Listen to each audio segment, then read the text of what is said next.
যত দ্রুত পারেন জানাজাটা শেষ করে তখনকার শেষ করবেন। সবার প্রতি আমার অনুরোধ, 2 ঘন্টার মুক্তি দিয়েছেন, আপনারা যত দ্রুত পারেন আপনাদের কাছে বিনীত অনুরোধ করছি, আপনারা সবাই দোয়া করবেন, রহমত নাযিল করেন এবং তাদের সংসার। আমি চেয়ারম্যানদের পক্ষ থেকে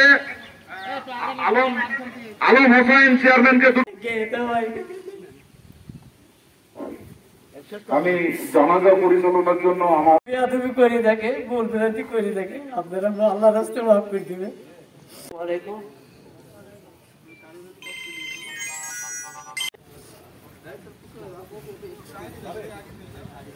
গ্লিটারের টুইন লেমন ও অ্যান্টিব্যাকটেরিয়াল ফর্মুলা বাসনকে চকচকে জীবাণুমুক্ত করে আমাদের দেয় গ্লিটার গ্যারান্টি।